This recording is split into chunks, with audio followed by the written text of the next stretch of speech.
नमस्कार दोस्तों, आप सभी का स्वागत है target classes with Harish sir में। इस वीडियो में हम कंप्यूटर से रिलेटेड कुछ अति महत्वपूर्ण क्वेश्चन डिस्कस करेंगे जो आगामी शिक्षक भर्ती के साथ साथ अन्य सभी प्रतियोगी परीक्षाओं के लिए बहुत उपयोगी होंगे। और जो लोग भी हमारे चैनल पर नए हैं वो चैनल को सब्सक्राइब करके बेल आइकन को प्रेस कर दें, जिससे किसी भी नए वीडियो का नोटिफिकेशन आप लोग को समय से मिल सके। देखते हैं आज का फर्स्ट क्वेश्चन।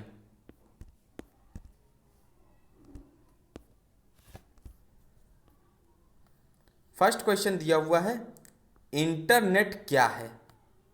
तो इंटरनेट क्या होता है, इसको बताया गया है कि ये इंटरनेट होता है नेटवर्कों का नेटवर्क। तो ये ए ऑप्शन दिया नेटवर्कों का समूह, डिवाइसों का समूह, सॉफ्टवेयर का समूह, और डी ऑप्शन में है मेमोरी का समूह। तो इंटरनेट क्या होता है, नेटवर्कों का नेटवर्क। यहाँ पे ए ऑप्शन राइट होगा। भारत में इंटरनेट की शुरुआत हुई थी 15 अगस्त 1995 से। और आया कब था ये, भारत में इंटरनेट आया था 1980 के दशक में, लेकिन इसको सही रूप से शुरुआत हुई थी 1995 से। और अगर बात कर लीजिए इंटरनेट के फुल फॉर्म की, तो इसका फुल फॉर्म होता है इंटरनेशनल नेटवर्क। और इंटरनेट की शुरुआत सबसे पहले हुई थी अमेरिका के रक्षा अनुसंधान विभाग में 1969 में। ये 1969 में कहाँ पे हुई थी इसकी शुरुआत इंटरनेट की, अमेरिका के रक्षा अनुसंधान संस्थान में। ये ध्यान रखिएगा। नेक्स्ट क्वेश्चन देखते हैं सेकंड। IPv6 एड्रेस का साइज क्या होता है। जो IPv6 एड्रेस होता है उसका साइज क्या होगा, 256 बिट्स, 512 बिट्स, 128 बिट्स या 1024 बिट्स। तो इसका राइट आंसर क्या होगा ये बताना है आप लोग को।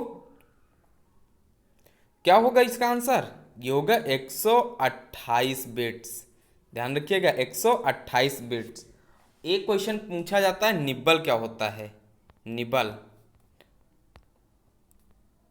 तो 4 बिट जो होते हैं वो एक निब्बल के इक्वल होते हैं, ये भी ध्यान रखिएगा, ये बहुत पूछा जाता है।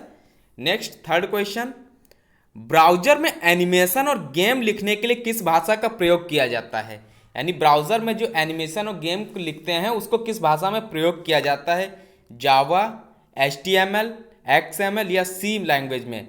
तो इसका यूज किया जाता है जावा में। किस में यूज किया जाता है, जावा में यूज किया जाता है। HTML का फुल फॉर्म पूछ लिया जाता है, ये फुल फॉर्म होता है हाइपर टेक्स्ट मार्कअप लैंग्वेज। और C एक प्रकार की हाई लेवल लैंग्वेज है। ये किस प्रकार की लैंग्वेज है, हाई लेवल लैंग्वेज है। और कंप्यूटर किस प्रकार की भाषा को समझता है, मशीनी भाषा को, यानी कि लो लेवल लैंग्वेज को कंप्यूटर समझता है। नेक्स्ट क्वेश्चन देख लेते हैं, इंटरनेट किस आधार पर कार्य करता है, पैकेट स्विचिंग, सर्किट स्विचिंग, ए व बी दोनों, या इनमें से कोई नहीं। तो इंटरनेट पैकेट स्विचिंग पर कार्य करता है।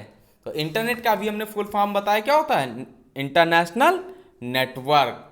और इसको बोला जाता है नेटवर्कों का नेटवर्क। भारत में आया कब था ये इंटरनेट, 1980 के दशक में। और शुरुआत भारत में कब से हुई थी, 15 अगस्त 1995 यानी 1995 से। नेक्स्ट क्वेश्चन, वेबसाइटों के स्टोर करने का कार्य कौन करता है। जो वेबसाइट्स हैं उनको स्टोर करने का कार्य कौन करता है, web page, web server, web browser या वर्ल्ड वाइड वेब। तो कौन कार्य करता है, वेब सर्वर। जो वेब सर्वर होता है वो वेबसाइटों को स्टोर करने का कार्य करता है। वर्ल्ड वाइड वेब किसका फुल फॉर्म है, ये WWW का ये फुल फॉर्म है। नेक्स्ट देखते हैं क्वेश्चन, ईमेल का आविष्कार किसने किया था। तो ये क्वेश्चन हमने वन लाइनर में पढ़ाया हुआ है। ईमेल का आविष्कार रे टॉमलिंसन, जुकरबर्ग, स्टीव जॉब्स या लिनस टॉरवल्ड्स। तो ईमेल का आविष्कार किया था रे टॉमलिंसन ने। किसने किया था, रे टॉमलिंसन ने। जुकरबर्ग ने किसका आविष्कार किया है, FB जो फेसबुक चलता है। ये दो आप लोग को बताना है कि स्टीव जॉब्स और लिनस टॉरवल्ड्स ने किसका आविष्कार किया है। इसका राइट आंसर हो जाएगा option number A. Next question, WWW का पूरा नाम यानी WWW का फुल फॉर्म क्या होगा ये बताना है। तो इसका फुल फॉर्म अभी बताए हैं, world wide web, web wide web या वाइड वर्ल्ड वेब या वर्ल्ड वाइड वेब? तो www का फुल फॉर्म क्या होगा? World wide web. A option इसका राइट हो जाएगा। और इंटरनेट की शुरुआत सबसे पहले कहाँ हुई थी? ये अमेरिका के रक्षा अनुसंधान से हुई थी। ठीक। और एक आता है NSF.net, ये किससे रिलेट करता है? जो NSF.net बनाया गया है, तो ये राष्ट्रीय विज्ञान फाउंडेशन ने इसको बनाया था। आरपा नेट जो होता है उससे अधिक सक्षम नेटवर्क है NSF.net। नेक्स्ट क्वेश्चन देख लेते हैं। ईमेल भेजते समय प्राप्तकर्ता का एड्रेस किस फील्ड में लिखते हैं? शिक्षक भर्ती परीक्षा का पहला एग्जाम जो हुआ था उसमें आया हुआ ये क्वेश्चन है। ईमेल भेजते समय प्राप्तकर्ता का एड्रेस किस फील्ड में लिखते हैं? CC, BCC या टू में या फिर सब्जेक्ट में? ये सभी को पता होगा क्योंकि ईमेल सभी लोग चलाते हैं, ईमेल आईडी सभी की बनी होगी। जितने लोग भी एंड्रॉयड सेट चला रहे हैं सभी की ईमेल आईडी बनी होगी, तो वो मेल भेजना सबको पता होगा। तो कैसे भेजते हैं, किस फील्ड में लिखते हैं?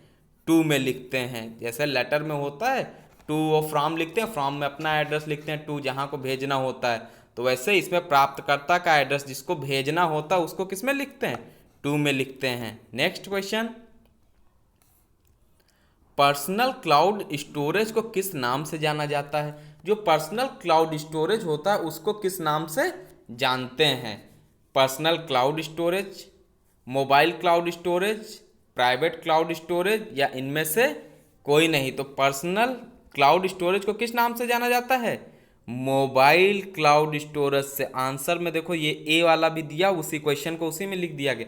तो हमको कौन सा टिक करना है? मोबाइल क्लाउड स्टोरेज को। पर्सनल क्लाउड स्टोरेज को किस नाम से जानेंगे? मोबाइल क्लाउड स्टोरेज से जाना जाता है। नेक्स्ट क्वेश्चन, .com, ये .com www.com लिखते हैं, डोमेन किस क्षेत्र में इस्तेमाल किया जाता है? शैक्षिक क्षेत्र में, व्यापार के क्षेत्र में, कॉमर्शियल के क्षेत्र में या संगठन के क्षेत्र में? तो इसका यूज किस में किया जाता है? व्यापार के क्षेत्र में। ठीक, इसका यूज किस में किया जाएगा? व्यापार के क्षेत्र में। एक बहुत पूछा जाता है, शैक्षिक क्षेत्र का डोमेन कौन सा होता है? .edu, ये डोमेन किसका है? शैक्षिक क्षेत्र से रिलेटेड है। जितने भी एजुकेशनल रिलेटेड कुछ भी होता है, डाटा पड़ा होता है जो इंटरनेट पे, ये .edu से ओपन किया जाता है। नेक्स्ट क्वेश्चन देखते हैं। URL का फुल फॉर्म, ये भी मोस्ट इंपॉर्टेंट क्वेश्चन है, एग्जाम में पूछा जाता है बहुत। Uniform resource locator, universal resource locator, universal resource location और यूनिफॉर्म रिसोर्स लोकेशन। ये शिक्षक भर्ती 2019 जो 6 जनवरी 2019 को एग्जाम हुआ था उसमें आया हुआ क्वेश्चन है। URL का पूरा नाम क्या पूछा होगा? Uniform resource locator. A option right हो जाएगा। नेक्स्ट क्वेश्चन देखते हैं। सबसे पहला ग्राफिकल वेब ब्राउज़र कौन सा माना जाता है? तो सबसे पहला ग्राफिकल वेब ब्राउज़र कौन सा माना जाता है? इंटरनेट एक्सप्लोरर, गूगल क्रोम या मोजिला फायरबॉक्स, और डी ऑप्शन दिया हुआ है मोजाइक। तो इसमें क्या माना जाता है? सबसे पहला ग्राफिकल वेब ब्राउज़र माना जाता है मोजाइक। डी ऑप्शन राइट होगा। नेक्स्ट क्वेश्चन देखते हैं, क्वेश्चन नंबर 13। KVS PRT में आया हुआ क्वेश्चन ये है 13 नंबर। गैर लाभकारी संस्थाओं के लिए कौन सा डोमेन प्रयोग में लाया जाता है? .com, .nic, .org या .edu? तो गैर लाभकारी संस्थाएं जो होती हैं उसके लिए किसका यूज किया जाता है? .org डोमेन का। अभी हमने बताया है ऊपर कि .com किसके लिए यूज किया जाता है? व्यापारिक क्षेत्र के लिए, यानी व्यापार के लिए, और EDU एजुकेशन के क्षेत्र के लिए, यानी शिक्षा के क्षेत्र के लिए, और जो NIC है ये नेशनल लेवल यानी इंडिया की जो वेबसाइट्स है उसके लिए इसका यूज किया जाता है। नेक्स्ट क्वेश्चन, ट्विटर की स्थापना कब की गई थी? जो ट्विटर है उसकी स्थापना कब हुई थी? 21 मार्च 2006 को, 21 मार्च 2004 को, 18 मार्च 2006 को या 20 मार्च 2006 को? तो ट्विटर की स्थापना हुई थी 21 मार्च 2006 को। राइट आंसर ऑप्शन ए हो जाएगा। अब पूछा जाए ट्विटर की स्थापना कब हुई थी, तो ये हुई थी 21 मार्च 2006 को। अगर आप लोग इस वीडियो को 1 से 2 बार सिर्फ देखेंगे तो सारे क्वेश्चन आपके माइंड में फीड हो जाएंगे।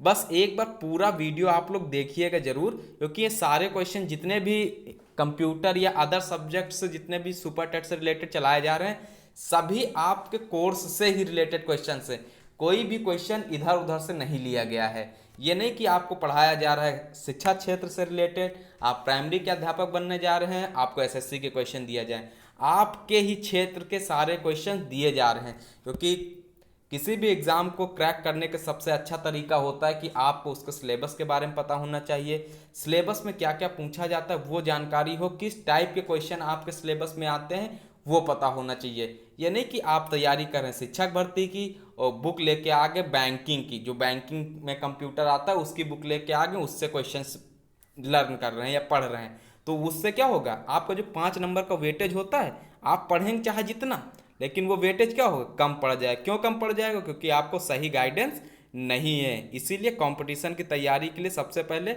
सिलेबस पता होना चाहिए कि हमारा ये क्षेत्र है, इस क्षेत्र में हमको क्या क्या पढ़ना है, क्या क्या एग्जाम्स में पूछा जाता है, इसको विशेष ध्यान रखिएगा।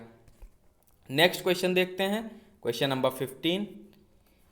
भारत में इंटरनेट की शुरुआत कब से हुई थी? आ गया क्वेश्चन वही, भारत में इंटरनेट की शुरुआत कब से हुई थी?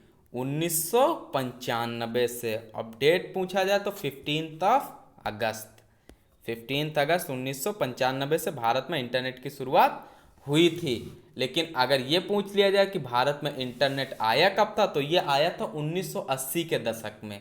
लेकिन शुरुआत कब से हुई थी इसकी ऑफिशियल रूप से? 1995 से। नेक्स्ट क्वेश्चन, याहू मेल की शुरुआत कब हुई थी? 2000, 1998, 1997, 1996। तो याहू मेल की शुरुआत कब हुई थी? 1997 में। याहू मेल की शुरुआत कब से हुई थी? 1997 से। नेक्स्ट क्वेश्चन, HTTP का पूरा नाम, मोस्ट इंपॉर्टेंट क्वेश्चन, इसको मोस्ट इंपॉर्टेंट क्वेश्चन, इसको नोट कर लीजिएगा। Hyper text transfer protocol, hyper text technical protocol, hyper text technical project, या इनमें से कोई नहीं। तो HTTP का पूरा नाम क्या होता है? Hyper text transfer protocol. A option right होगा। नेक्स्ट क्वेश्चन देखते हैं, भारत में इंटरनेट की सेवा किस कंपनी के द्वारा शुरू की गई थी? यानी जो भारत में इंटरनेट की शुरुआत हुई थी सबसे पहले, वो किस कंपनी ने शुरू की थी? BSNL, एयरटेल या वोडाफोन? तो भारत में इंटरनेट की शुरुआत किसने की थी? BSNL। ए ऑप्शन राइट होगा। आप लोग किस पे टिक कर देते? तुरंत बी पे टिक कर देते, लेकिन बी क्या होगा? रॉन्ग हो जाएगा। तो हमारा आंसर कौन सा सही हो जाएगा? ए ऑप्शन सही हो जाएगा। नेक्स्ट क्वेश्चन देख लेते हैं, इंटरनेट पर किसी भी क्लाइंट, सर्वर या नेटवर्क को क्या कहते हैं? जो इंटरनेट पर किसी भी क्लाइंट या सर्वर नेटवर्क को क्या बोला जाएगा? कंप्यूटर, नोड या प्रोटोकॉल? तो इसको क्या बोलेंगे? नोड बोलेंगे। बी ऑप्शन राइट होगा। अब बात कर लीजिए कंप्यूटर की। कंप्यूटर को हिंदी में बोलते हैं संगणक। क्या बोलते हैं? संगणक। ये भी पूछ लिया जाता है कभी कभी। और कंप्यूटर साक्षरता दिवस मनाया जाता है हर वर्ष 2 दिसंबर को, ये भी ध्यान रखिएगा। और कंप्यूटर एक प्रकार की कैसी डिवाइस है? इलेक्ट्रॉनिक डिवाइस है। और कंप्यूटर के जनक या पितामह कौन है? Charles Babbage. नेक्स्ट क्वेश्चन देखते हैं, क्वेश्चन नंबर 20 एंड आज का लास्ट क्वेश्चन, दो नोडों के बीच डेटा संचरण करने की प्रक्रिया के नियम को क्या कहते हैं? प्रोटोकॉल, सॉफ्टवेयर, प्रोग्राम या मॉडम? तो दो नोडों के बीच डेटा संचरण करने की प्रक्रिया को क्या बोलते हैं? ये बोलते हैं प्रोटोकॉल। इसको क्या बोलेंगे? प्रोटोकॉल बोलेंगे। और क्वेश्चन बहुत पूछा जाता है सॉफ्टवेयर क्या होते हैं? सॉफ्टवेयर क्या होते हैं? प्रोग्राम होते हैं। और मॉडम का फुल फॉर्म क्या होता है? Modulator, demodulator. ये थे आज के कुछ इंपॉर्टेंट क्वेश्चंस कंप्यूटर से रिलेटेड। कल आप लोग को पहले सिलेबस डिस्कस कर देते हैं। आपको सिलेबस सुपर टेट और KVSPRT इसका अलग अलग सिलेबस कल हम डिस्कस कर लेंगे। उसके हिसाब से आप लोग को पता चल जाएगा कि चैनल पे कितनी क्लासेस प्रेजेंट टाइम में कौन कौन से सब्जेक्ट की चल रही हैं, क्योंकि जो भी हमारा जो चैनल है पूरा एजुकेशनल है। सारी इसमें जो भी क्लासेज आती हैं वो शिक्षा से रिलेटेड ही आती हैं। इसमें super TET, KVS, DSSS, C TET, UP TET, MP TET, REET, इससे रिलेटेड क्लासेस मिलेंगे। एक क्लास आपको मिलेगी फिजिकल एजुकेशन, TGT PGT, जो स्पेशल क्लास एक अलग चलती है इसी चैनल पे। बस सारी क्लासेस आपको किससे रिलेटेड, हमारे चैनल पर सिर्फ और सिर्फ शिक्षा से रिलेटेड मिलेंगी। ये थे आज के क्वेश्चन। नए क्वेश्चन वीडियो में मिलते हैं नए क्वेश्चंस के साथ में, तब तक के लिए नमस्कार।